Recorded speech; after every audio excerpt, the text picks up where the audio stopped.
Thanks very much for staying with us. Time now for Eye on Africa with me, Georgia Calvin-Smith. Tonight, Africa's free trade zone takes effect, but it'll be a while yet before much changes. The deal would make it easier for countries on the continent to do business with each other, but for now, the deal still lacks detail. Also, we're joined by the Ethiopian Ambassador to France to speak about his country's plans on tackling ethnic violence that has displaced millions and taken a bit of the shine off the enthusiasm for wide-ranging reforms brought in under President Abiy Ahmed. Also, the father of Congolese democracy returns home 2 years after he died in Belgium. The remains of Etienne Tshisekedi, the father of current president Felix Tshisekedi, are repatriated. Emotional crowds wait to welcome him back in Kinshasa. But first, African countries are a step closer towards tackling some of the barriers towards trading amongst themselves. On Thursday, the African Free Trade Area came into force. Now, it's the biggest to be formed since the World Trade Organization. And though there is a lot of potential to boost growth on the continent, it's still, for now, just a basic framework with a lot of the crucial details still to be hashed out. Nicolas Chemin tells us more. The agreement to create an African free trade zone was signed in Kigali in March 2018. It was announced by Rwandan President Paul Kagame, who was head of the African Union at the time. The aim is to scrap tariffs progressively. The zone took effect in theory this Thursday because the requisite number of countries that have ratified it was attained. The aim is to boost intra-Africa trade by 60%. The vast majority of the continent's nations have signed the agreement to create the zone, but only half of them have ratified it. 3 countries that have not signed it are Eritrea, Benin, and above all, economic powerhouse Nigeria. If all 55 nations ratify it, it will create a market of more than 1 billion people. Critics stress that poor transport infrastructure and corruption will hamper the project. For the moment, the zone is mostly symbolic. Most of the regulations are still up in the air. Well, Ethiopia's Prime Minister Abiy Ahmed has been in office a little over a year now. His leadership has marked an abrupt change for the country as he brought in a raft of reforms that saw a thawing of hostility with neighbouring Eritrea, the improvement of international regional ties, and a blossoming of political freedoms under a once repressive state.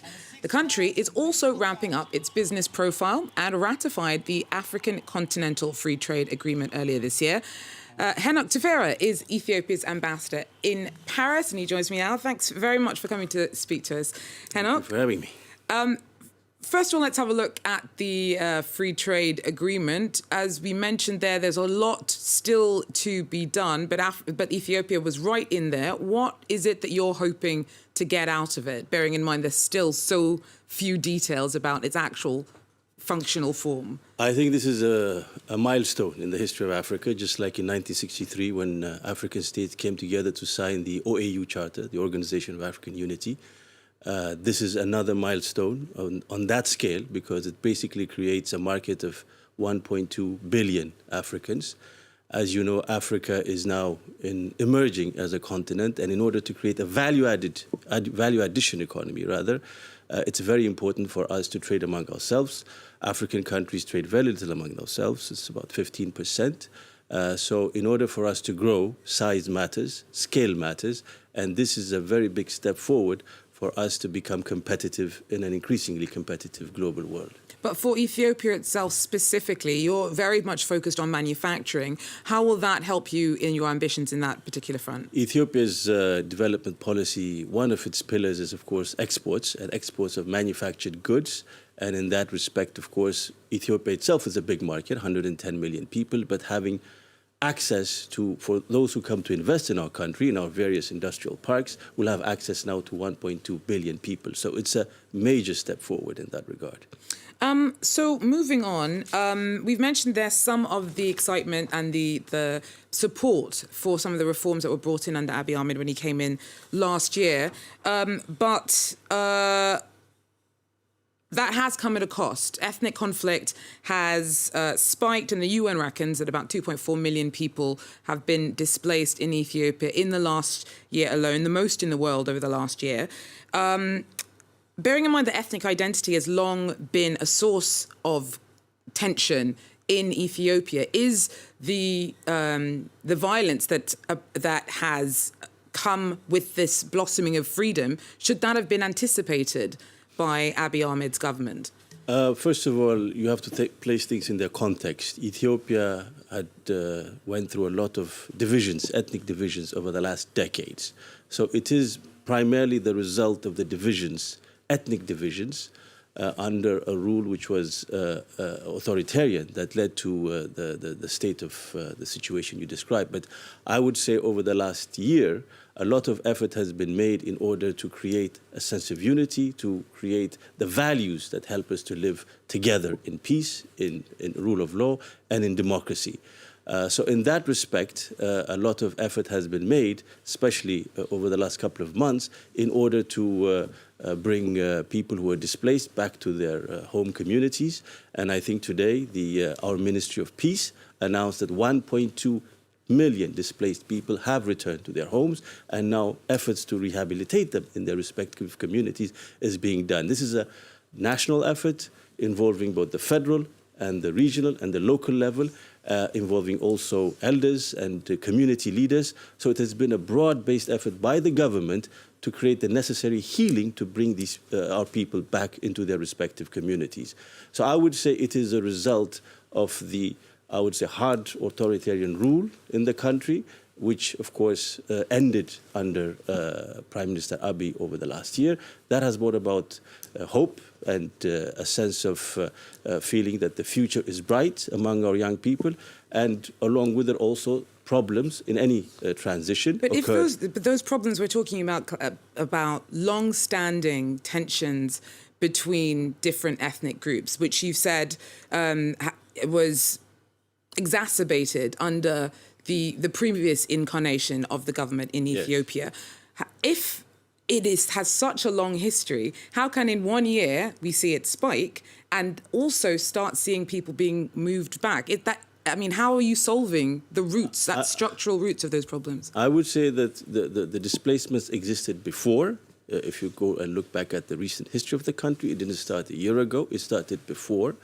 So you're saying the UN's incorrect in this? No, I'm not saying the UN is incorrect. I'm telling you displacement occurred before. Now, as you rightly pointed out, displacement occurred within the last year in a context of a transition, and the government deployed all efforts to bring people who were displaced back into their respective communities, and today we're seeing people return and also integrating their communities. And do people want to go back? Is it safe? Yes, the conditions were laid, because it takes time, as you rightly pointed out, for people to feel safe, to be welcomed into their communities. It takes healing.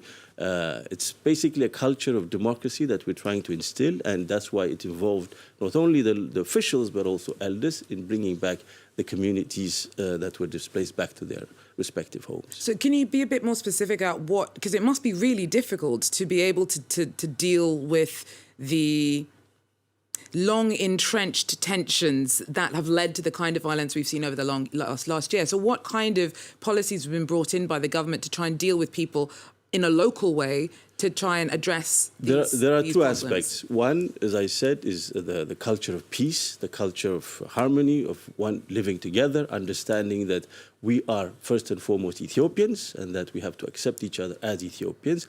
That is a very important aspect. The other aspect is also bringing people who are also responsible for these displacements into account.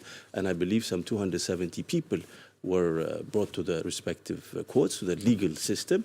So we are trying to create a society in which rule of law prevails, not authoritarian rule. It has its challenges. We are in a transition phase. But I think, by and large, we can say the government is doing the right things if you look at it objectively: culture of peace and rule of law. Thank you very much, Ambassador Henok Tifera, there for joining me. Thank you very much for having me. Now, within Africa, South Africa has joined Ethiopia and Rwanda in achieving gender parity in government. President Cyril Ramaphosa's move to have half of the cabinet posts occupied by women comes as he tries to distance himself from the leadership of his scandal-prone predecessor, Jacob Zuma. There's still some familiar faces, though, as David Mabuza has stayed on as his deputy and Pravin Gordhan been handed the public enterprises portfolio. Now, Gordhan was accused of graft when acting as finance minister under Zuma. Now, the remains of the man known as the father of Congolese democracy were returned to his homeland on Thursday as emotional crowds waited in Kinshasa. Etienne Tshisekedi, the father of current leader Felix Tshisekedi, passed away in Belgium 2 years ago. But tensions with the administration of the previous leader, Joseph Kabila, meant that his body couldn't be repatriated until Thursday. The government spent big on the welcome back for Tshisekedi Sr. Thomas Nicolon tells us more.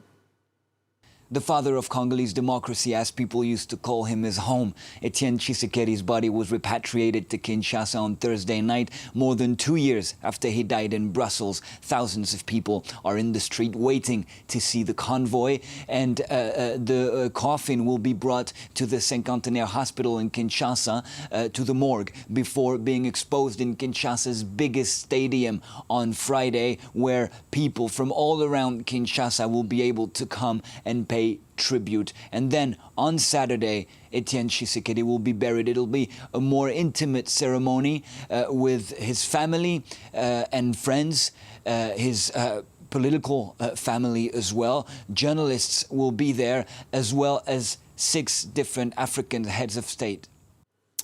Thomas Nicolon there for us. Well, that's it for Eye on Africa for now. Thanks very much for joining us, and do so again if you can. Take care.